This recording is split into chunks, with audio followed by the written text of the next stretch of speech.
Okay, here we are again. The Dungeons and Dragons nerd takes characters from other franchises and mixes them together. For this video, we are going back to the Dead by Daylight wheel to find out which killer we will be making into a Dungeons and Dragons monster. So let me stop talking and let's have this wheel choose the fate of one of these killers to become a monster sheet for us.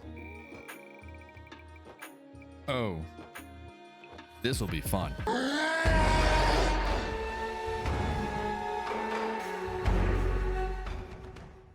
You know, I'm actually looking at the skit now, and this is gonna be a long one when we get to the D&D Stat Block, so bear with me on this. But, of course, you know the deal. If you don't know, I'll fill you in. Before we get into the monster sheet, we gotta know who exactly we are making. Sometimes the abilities the character has won't act the same as it is in their game. Make sure to keep that in mind. Not everything's gonna be perfect. This is homebrew D&D after all, and yours truly is making it. But enough of that. Who exactly are we making here? This right here is the Oni, or otherwise known as Kazan Yamaoka. Kazan wanted to do more than honor his family name. He wanted to surpass his father and stop a trend that had farmers pretending to play samurai. Kazan's father was all about following a noble order, but Kazan disagreed with that. Ignoring this order, Kazan then went on a journey to find all those people that were pretending to be samurais and show them a real one. The stuff the wiki said on what he did to these people are a bit extreme, so we'll just say that he was humiliating all those people by taking matters into his own hands, and it wasn't clean. There was a lot of cranberry juice spilled everywhere. It was not pretty. When this story was heard all throughout Japan, monks started to call him Oni Yamaoka, the rageful samurai, which insulted the Yamaoka's family name, and last time I checked, name calling sometimes leads to a bad thing. Hearing this made Kazan confused, so he solved it in the best way possible. More violence. He continued traveling through the land, now taking down whoever called him Oni Yamaoka, along with the ones who are still playing pretend samurais. I don't know about you, but if you heard the tale of Oni Yamaoka, I would stop playing around with these swords and return to my crops on the field. That's what I would do if I was one of these farmers. As more people suffered from his kanabo, Kazan continued to claim lives. He also had a voice in his head saying to go strike down the lord that gave him that nickname in the first place. This is a time where we all say he is starting to lose a few marbles up there. On his journey to the lord's location, another samurai blocked his path. This was going to be another Oni Yamaoka incident, but the results were a bit different. Kazan fought the mysterious samurai and cracked his helmet and skull with his legendary kanabo. He got closer to the body to find out that he just took the life of his father. This just led to more rage. Later on, after he did all of his griefing and yelling and raging, he remembered the lord that was calling him names. So he packed up his things, grabbed his trusty old weapons, and traveled towards the snowy mountains where an army was waiting for him. After dealing with the army, he fought the lord that brought the name Oni Yamaoka into this world. And here I present what exactly happened to the lord.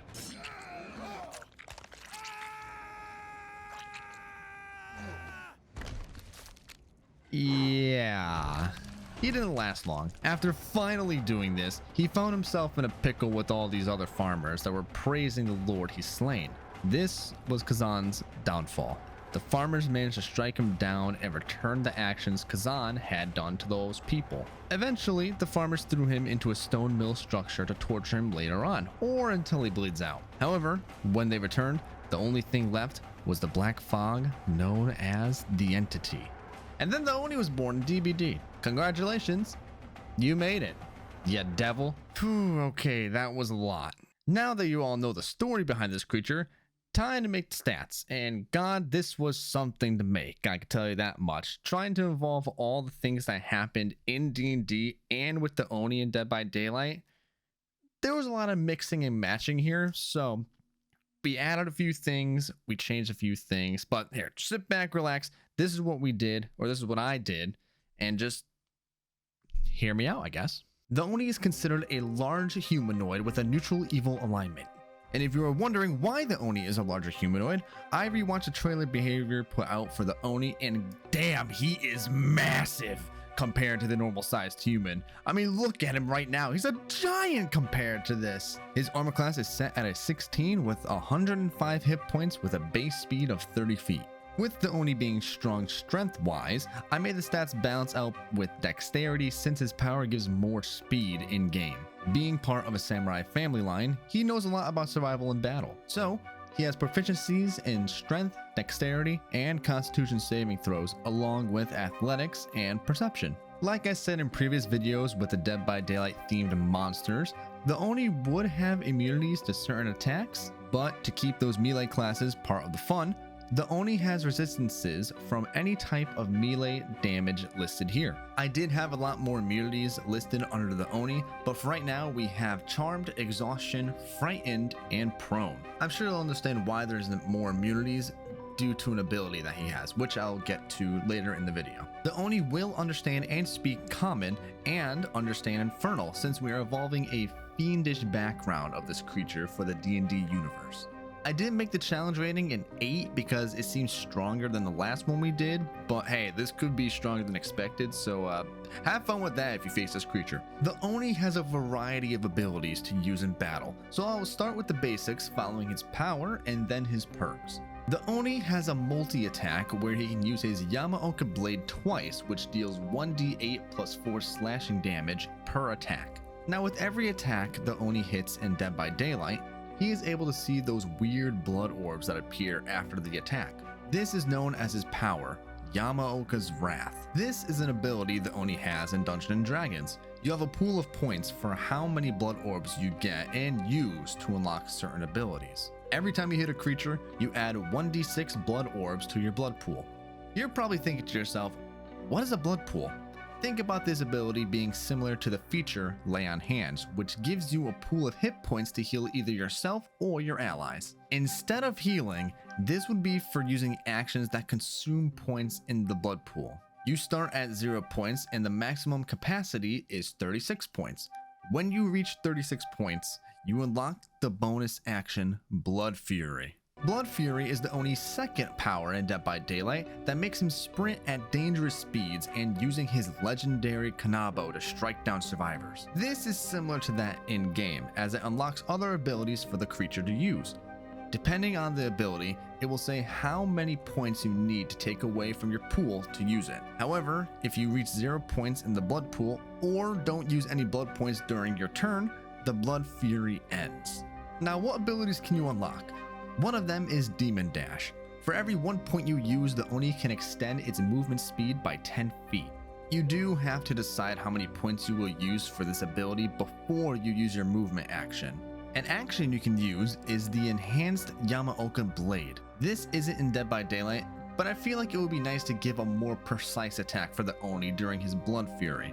Using 9 blood points, the Oni can use this action. This is a more accurate attack to use as it increases your to hit modifier to a +10 and the damage is now 2d8 plus 4 slashing damage. I do have to mention that this doesn't count for the multi-attack, this is only one attack. The multi-attack will only affect the Yamaoka Blade action. Finally, there's Kanabo Strike. Using 12 blood points, you can use this attack either standing still or while moving towards your target. This gives you a +7 to hit and 4d6 plus 4 bludgeoning damage plus 1d6 piercing damage. With the Oni's power out of the way, let's talk about his perks. First up, we have Zanshin Tactics. In Dead by Daylight, this perk unlocks the aura of breakable walls, pallets, and windows within a certain range. In D&D terms, when the Oni is exactly or below half of its maximum hit point, you get advantage to strength and dexterity saving throws. Fun fact, the word Zanshin means the mind with no remainder, or in other words, being fully alert with the task you are given. Using this saying, I made the ability focus on the Oni's survivability in battle, which would be giving him advantage on certain saving throws. The next perk we have is Blood Echo. In Dead by Daylight, this perk activates when hooking a survivor. When hooking a survivor, all injured survivors suffer from the hemorrhage and exhaustion status effect. In D&D, this is a recharge bonus action.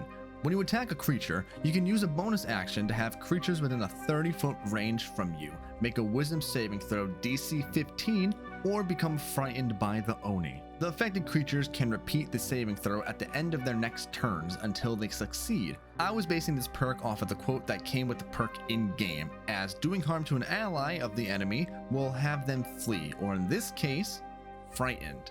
And for our last perk we have, which is Nemesis. In Dead by Daylight, when the Oni is blinded or stunned by a survivor, they become the Obsession. When the Obsession switched to another survivor, they become oblivious for a certain amount of time. In D&D, this is an ability for the Oni. When the Oni first loses health points from an attack or spell, the attacker becomes the Oni's Obsession. While a creature is the Obsession, they drop an extra 1d6 blood orbs for the Oni. This only applies to one attack. When the Oni gains a condition due to an attack or spell, the creature that attacked or used a spell becomes the new Obsession.